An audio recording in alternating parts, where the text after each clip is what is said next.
Bonjour les amis, j'espère que vous allez bien. Je suis Pascal Tréfingui et aujourd'hui on va parler de l'affaire de Raymond, le pédocriminel incestueux, l'affaire Guardo. De quoi s'agit-il? Eh bien c'est ce qu'on va voir à la suite. Pourquoi je m'intéresse à l'affaire Guardo? Tout simplement parce que, vous le savez peut-être, mon grand-père était procureur de la République et nous avait alerté dans son journal intime sur l'étendue de la pédocriminalité et du narcotrafic en Normandie, qui était le ressort de son tribunal, puisqu'il était au tribunal de Rouen. Et ça a beaucoup ému dans ma famille ce que nous a raconté notre grand-père sur le sort des enfants normands. Et donc, ça fait naître des vocations. Depuis l'âge de 14 ans, je me suis battu contre les réseaux pédocriminels, contre l'inceste, contre les réseaux de narcotrafic, en particulier liés au service de renseignement français, puisque c'est la colonne vertébrale de la République, comme l'a découvert très récemment un rapport du Sénat qui a été remis cette année, au mois de mai, et qui rejoint toutes mes conclusions. J'ai d'ailleurs été en contact avec un des deux députés, le député LR, qui était rapporteur de cette enquête, de cette investigation de la Haute Chambre française. On aimerait maintenant qu'il y ait un certain nombre de décisions qui soient prises, notamment pour éloigner les policiers, les magistrats et les fonctionnaires du ministère de l'Intérieur en règle générale et de l'armée qui sont impliqués dans les réseaux pédocriminels et dans le narcotrafic. Je pense que la République ne sera pas en mesure de le faire puisque c'est le mode de fonctionnement des banquiers, en particulier des Rothschild. Depuis le XVIIIe siècle, c'est impliquer les gens dans des mœurs, des chantages pour pouvoir les faire chanter. Donc des problèmes de mœurs pour pouvoir chanter, ce qui fait qu'on a recruté toute une génération de hauts fonctionnaires qui étaient pédocriminels ou qui en avaient le profil, ou de familles de pédocriminels parce que c'était un excellent et incroyable instrument de chantage. L'affaire Jeffrey Epstein a montré que cette pratique avait été généralisée en ce qui concerne le Mossad et avec Jeffrey Epstein et Ghislaine Maxwell, mais il y a aussi les cas en France comme celui de Régine et celui de Mimi Marchand, proche du couple Jean-Michel Manu. Ce qu'il faut comprendre dans cette histoire, c'est qu'on n'en arrive pas à cette situation du jour au lendemain. On y arrive parce qu'il y a un glissement. Ce samedi, nous aurons un direct sur la société traditionnelle et le couple hétérosexuel et le couple homo-affectif en France, selon la coutume de France. Et vous verrez que dans le Talmud et dans la Charia, dans la Torah et dans la Charia, c'était exactement l'inverse. Nous avons des traditions, les deux traditions légalistes de l'abrahamisme et le christianisme, qui fonctionne en effet miroir. Ce qui était permis chez l'un n'était pas permis chez l'autre. Ce qui était privé chez l'un était public chez l'autre. Il y a eu une espèce de basculement, on pourrait dire un enjuivement des chrétiens et une détalmudisation des juifs, qui a mené des courants de laïcité extrêmement forts au sein du judaïsme, comme le bolchevisme et le sionisme, et puis un courant d'enjuivement, on pourrait dire, de la société chrétienne avec le juridisme et le noachisme. Il ne s'agit pas de stigmatiser les chrétiens, les musulmans ou les juifs, chacun a sa part de responsabilité dans ce genre de déviation. En réalité, le judaïsme, le christianisme et l'islam ont été victimes de ce qu'on appelle communément le satanisme, c'est-à-dire l'inversion de paradigme. C'est pas la peine de s'inventer un diable fourchu au fond des enfers qui jette les gens dans des marmites. Le diable, le Satan, l'adversaire, il existe en chacun d'entre nous. C'est quand nous nous comportons à l'inverse des prescriptions morales de nos religions et même des lois de la nature. Come on, to the radio on. It's Friday night and I won't be long. Gotta do my hair, I put my makeup on. It's Friday night and I won't be long till I hit the dance floor, I got all I need. Come on, to the radio on. It's Friday night and I won't. L'affaire Guardo est passionnante parce qu'elle montre tous les dysfonctionnements de la société française moderne. Je la mets souvent en parallèle avec l'affaire de Gilles de Rais. l'affaire Guardo pour la République et l'affaire de Gilles de Rais pour la royauté française, c'est vraiment deux énormes traumatismes sociétaux.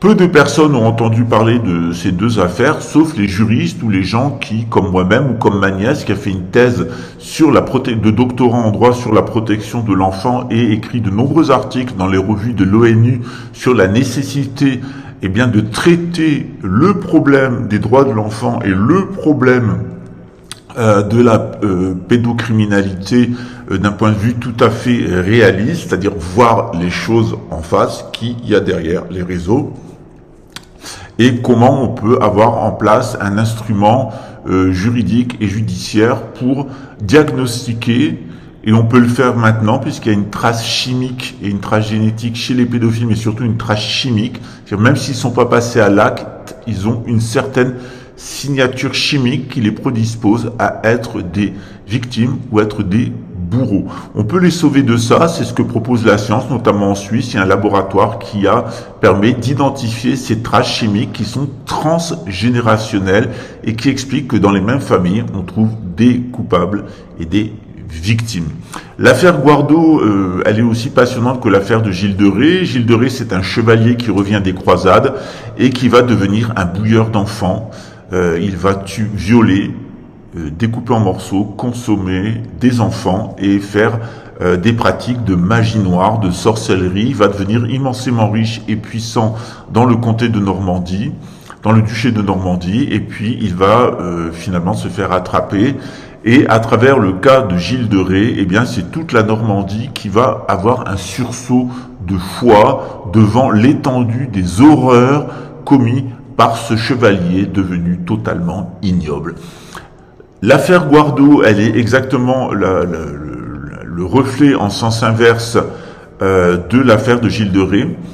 C'est une affaire qui commence dans les années 60 à Maisons-Alfort, avec Raymond Guardo et sa femme Jacqueline qui se marient, qui ont des enfants, etc.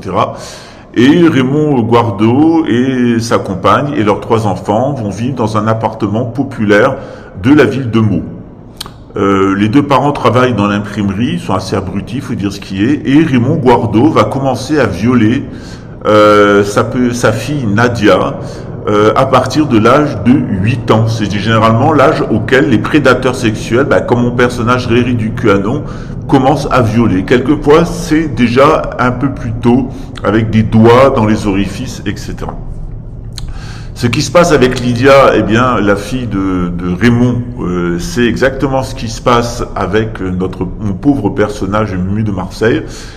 Son père la drogue et il la viole quotidiennement jusqu'au moment où pratiquement la jeune fille manque de succomber. Pour être sûr de la mettre enceinte, parce qu'il ne veut pas porter de préservatif, il l'attache, il la viole, il la viole, il la viole. Quelquefois, il l'attache pendant 3 jours dans la chambre pour pouvoir la violer. La mère prétend n'avoir rien vu et le drame familial est vraiment complet. Ce qui est intéressant dans l'histoire de Raymond Guardo, c'est qu'on a exactement l'inverse de l'affaire de Gilles de Rais. La population de Maisons-Alfort et la population de Meaux ne va pas s'émouvoir du sort de Lydia et de ses sœurs. C'est-à-dire qu'il continue, Raymond continue à violer les enfants, mais il n'y a personne qui bouge. Sa femme ne bouge pas, les voisins ne bougent pas, les profs ne bougent pas, la gendarmerie ne bouge pas, la police ne bouge pas, les juges ne bougent pas. Il faudra énormément de temps et il faudra toute la force de Lydia pour arriver à prévenir les autorités, parce qu'il y a véritablement une emprise psychologique et même une emprise chimique, endocrinienne de ce genre de bourreau comme Raymond sur sa fille. L'emprise psychologique fait que même à l'âge adulte, il continue à la violer, elle continue à faire des fausses couches, elle continue à avoir des enfants, jusqu'à un moment où elle va faire une fugue et se libérer parce qu'elle a rencontré un garçon dont elle est tombée amoureuse. Raymond va la récupérer plusieurs fois, la séquestrer à nouveau, l'a violée, notamment avec des ustensiles de cuisine et avec des outils de bricolage. C'est un véritable pervers, comme on en trouve généralement à l'extrême droite. C'est un adepte du nationaliste français, Raymond Guardo, proche de Vichy et de l'Algérie française, donc un électeur du Front National. Les forces de l'ordre, elles se réfugient à la gendarmerie à plusieurs reprises. Les gendarmes n'interviennent pas, le parquet n'intervient pas, la population autour n'intervient pas, ni les voisins. Tout le monde est parfaitement au courant. Et la jeune fille est à chaque fois reconduite, même majeure, à son bourreau, qui continue à la violer et à l'engrosser. Ni le système judiciaire, ni l'aide sociale, ni les personnes environnantes de la famille n'ont réagi. 4 ans après la mort de Raymond, Lydia, enfin libérée de l'emprise chimique et de l'emprise psychologique de son père, intente un procès contre sa mère qui est condamnée pour non-dénonciation de crimes et d'agressions sexuelles, notamment par un des fils de Lydia. Elle est condamnée à 3 ans de prison avec sursis en première instance, puis 4 ans de prison en seconde instance. Raymond Guardo est fortement soupçonné par sa fille Lydia d'être l'auteur des enlèvements et des meurtres de Virginie Delmas et de Perrine Vigneron, ainsi que tout, on devrait dire, un sillage de jeunes filles derrière Raymond. Raymond, non seulement il viole à l'intérieur de la famille garçons et filles, mais Raymond viole autour de lui et élimine les victimes lorsqu'il se trouve confronté au danger qu'elles parlent. Et on voit véritablement dans la manière dont a été traitée l'affaire Raymond Guardo et l'affaire de Gilles de Rais, la différence entre la société de l'Ancien Régime où on s'émouvait du sort des enfants et la société moderne où on ne bouge plus, où l'enfant est devenu un objet de consommation, puisqu'il y a même une revendication, notamment aux États-Unis, dans la bouche du pasteur Witkowski, de légaliser la pédocriminalité, de normaliser la pédocriminalité et d'accueillir les pédocriminels et leurs victimes, y compris leurs propres enfants, comme des couples à l'intérieur des églises. On est véritablement là dans une époque dont on ne peut pas pour laquelle on ne peut pas utiliser d'autres adjectifs la qualifiant que le terme de satanisme, c'est-à-dire l'inversion de toutes les valeurs morales, les valeurs éthiques et les valeurs traditionnelles. Alors, entre Gilles de Rais et sa rédemption finale, et puis finalement Raymond Guardo, et qui n'a pas connu de rédemption, et qui est devenu dans les milieux de la lutte contre la pédocriminalité auquel j'appartiens, le modèle de l'affaire d'État qui montre tous les dysfonctionnements. Il faut savoir que la suite des procès de l'affaire Frizzi, qui est tout à fait comparable à l'affaire Guardo, suite au livre d'ailleurs Le silence des autres, qui est un livre qui a été écrit par Lydie Guardo en collaboration avec le journaliste Jean-Michel Karadec, un breton, parce qu'en Bretagne on est justement confronté à ces réseaux pédocriminels, en particulier dans les Côtes d'Armor des Républicains. Eh bien, il va y avoir un certain nombre de réactions en France, notamment une prise de conscience. Léonore Lequesne, une autre bretonne, ethnologue au CNRS, a publié un livre sur cette affaire qui s'appelle « Un inceste ordinaire » et pourtant tout le monde savait, aux éditions Belin en 2014. Et elle a réalisé une véritable enquête ethnographique d'une année dans le village de Colombes et la ville de Meaux pour chercher à comprendre pourquoi tous les habitants, c'est-à-dire les élus, les gendarmes, les juges, etc., savaient que Raymond Guardo faisait des enfants à sa fille et que personne ne l'a signalé ni mis en état de nuire. C'est la question que je vous pose. Jusqu'à quand allons-nous laisser faire les prédateurs sexuels qui sont l'épine dorsale de la République. Jeffrey Epstein est tombé en France, aux États-Unis, avec Ghislaine Maxwell. En France, Mimi Marchand est en train de tomber pour les mêmes faits. Régine est maintenant décédée, grâce à Dieu. Mais on a là véritablement une question à nous poser sur la déchristianisation de nos sociétés et finalement sa talmudisation, puisque la pédocriminalité est largement autorisée et promue, voire réglementée par le Talmud de Babylone. Alors entre déchristianiser, détalmudiser, enjuiver et républicaniser, on doit vraiment se poser des questions sur l'époque à laquelle nous vivons et si véritablement c'est ce genre de valeurs que nous voulons voir triompher dans nos sociétés. À très bientôt.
Des choses que personne ne veut croire et qui coûtent très cher à ceux qui n'y sont pas initiés. Te voilà prestement initié au secret de la pomme. En feras-tu bon usage?